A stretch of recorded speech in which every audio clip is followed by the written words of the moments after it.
Hello everybody and welcome to my review of Thor! Yes, my review of the 2011 movie from the Marvel Cinematic Universe, Thor, directed by Kenneth Branagh. So, Thor, as I'm sure you're all aware, there is a new Thor movie that has hit the cinemas, Thor Ragnarok, the third movie in this trilogy. So I thought finally I'm actually going to review the first two as well. I have currently seen Thor Ragnarok, but I'm going to see it a second time before I review it, so it gives me a chance to watch the first two again and review the first two. So, Thor. Yes, Thor. Basically, the story of this movie is that it centers around this sort of it's set in this fantastical realm known as Asgard. It's like this sort of magical sort of royal kingdom. Thor is the son of Odin, who is the king, and Thor is being groomed. Thor and his brother Loki are being groomed to be the next in line. And then Thor is almost proclaimed king, and then something happens, and then Thor decides to get revenge and attack the Frost Giants in Jotunheim, and defying his father's orders, and then consequently he is banished to Earth because of his arrogance, and his powers are stripped away from him, and he has to learn his lesson and then save the world from Loki's destruction. That's pretty much it. And then Loki, we find out a lot about him as well. That's all I'll say. So, Thor. You know, I never really was huge on the Thor movies. I always kind of liked them, but I never really was that huge on them. I mean, I always thought they were kind of cool, but yeah, I've not seen them as much as some of the other Marvel movies. Having watched this one again, I think it's good. Yeah, it's decent. It's good. I like it. It's not perfect, but it is good, and I think I like it enough. You know, it tells a good story. Whether it's my favourite of the trilogy, I don't know yet. I'm going to rewatch the second movie, and then I'm also going to watch the third movie again as well. So I will then, in my Thor Ragnarok review, I will decide which one is my favourite then. Thor. I like this movie. I think it's a very solid story. The whole idea that Thor is this arrogant dick, and he has to learn his lesson and become a better person by having everything taken away from him. And yeah, that was cool. And we kind of have two different sort of settings for this movie. We have the real world, then we have the Asgard world, which is kind of cool.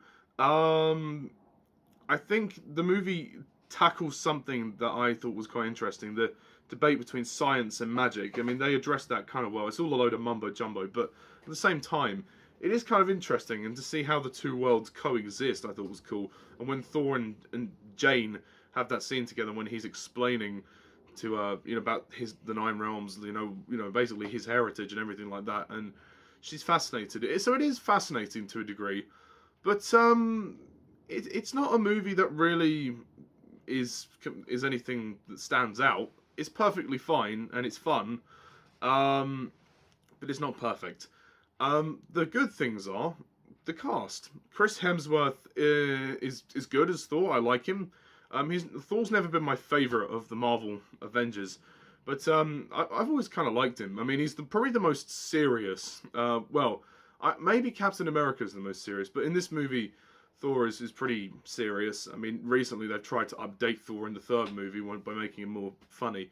I like his arc as a character. I think it's really good the way he changes from a complete dickhead to a very sort of respectable warrior / leader at the end.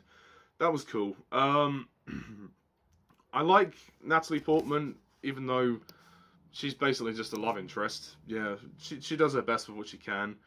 Tom Hiddleston is an absolute gem as Loki. I mean, I'm not the first person to have said this. Tom Hiddleston nails that part of Loki. He still plays it today. I mean, you know, 6 years on, he's just magnificent. He is so good in this role. Why is Tom Hiddleston so good in this role?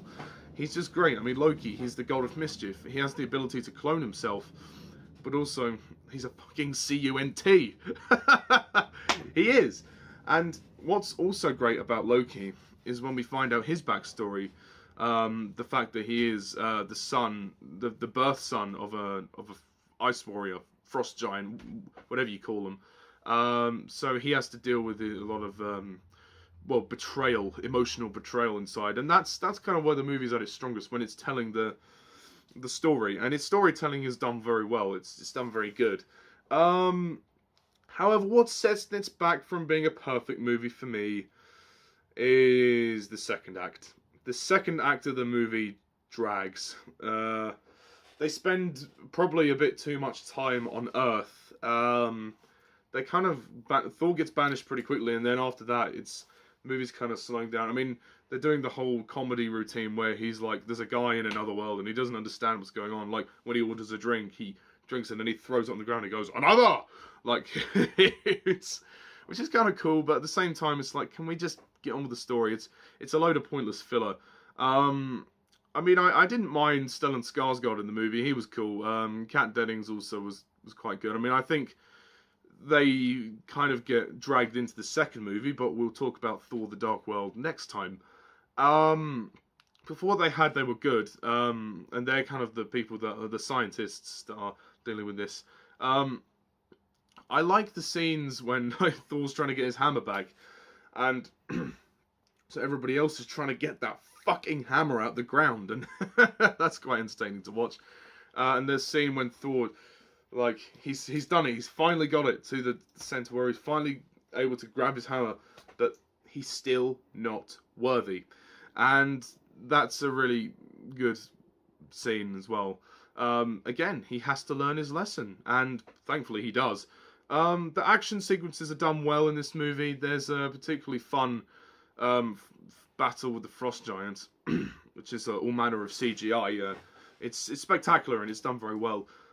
There's this great scene when Thor is invading the science, well, not science center, the shield little temporary base that they put around the hammer to get his hammer back. That's cool. He's kicking the crap out of them, and the climax is cool.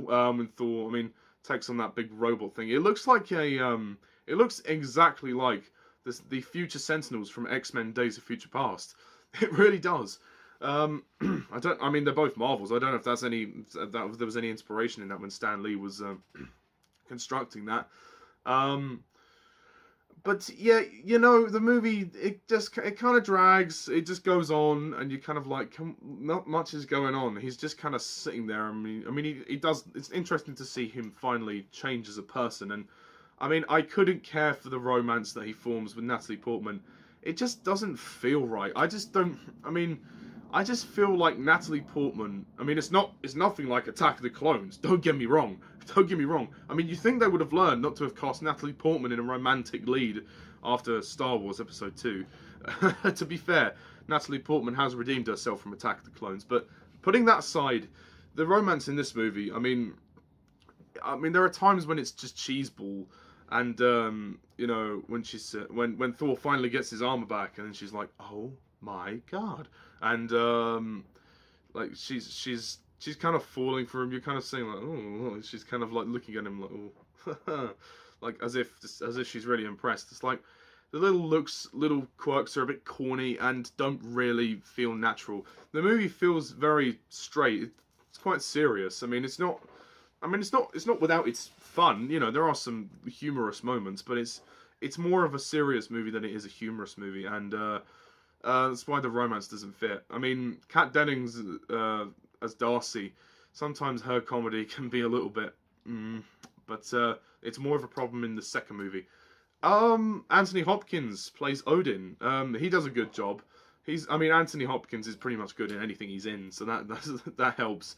And he's a very commanding presence in this film. He's actually in all three of them as well, which is good. I also love the visual effects. The visual effects are fantastic, and when Thor is swinging around that hammer, boy did I want that hammer. And particularly the CGI it's quite impressive. The design of Asgard, I mean, it's kind of strange when you first look at it because it looks like a load of organ pipes. Like an organ, which is like a huge piano that you'd see in a church or a cathedral. This, I mean, it does feel very royal. I mean, regal. It's meant to be like that. And there's a sort of big bridge that crosses where they can go into this Bifrost. The Bifrost is basically this teleportation device which can take them to other realms, including Earth.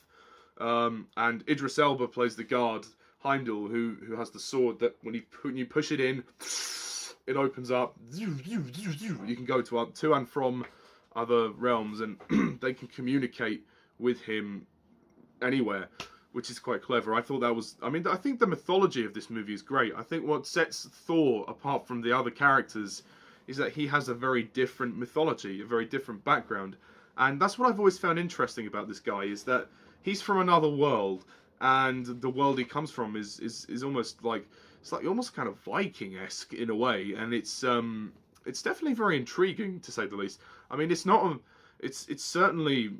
not what I expected. I mean, compare it to like Captain America or Iron Man, you know, there's a lot of major differences. Although I do feel that it's quite similar to Doctor Strange. Although Doctor Strange is deals with like the different dimensions and, you know, opening up like mysticism. This is more like science and magic, as I've said, and how the two of them kind of coexist.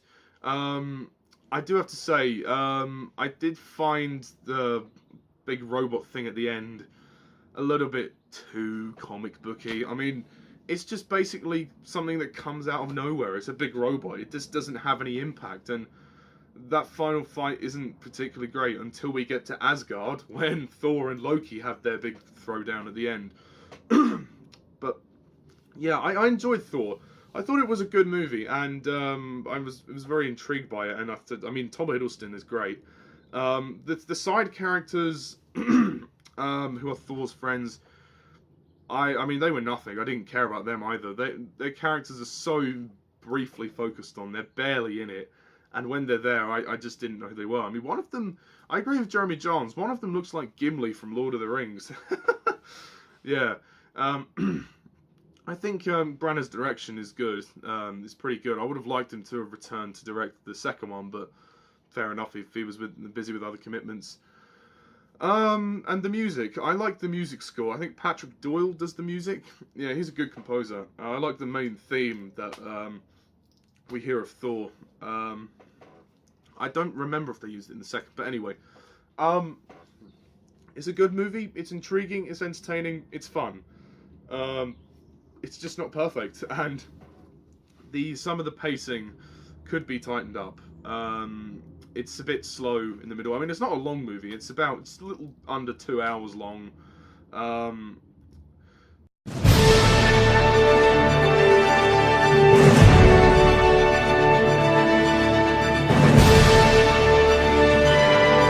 But yeah. So that's really all I think of Thor.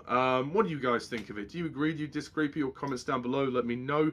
Stay tuned next time when I review Thor: The Dark World. And until then, thank you all for watching. And as always, I'm Mr. TARDIS11. See ya.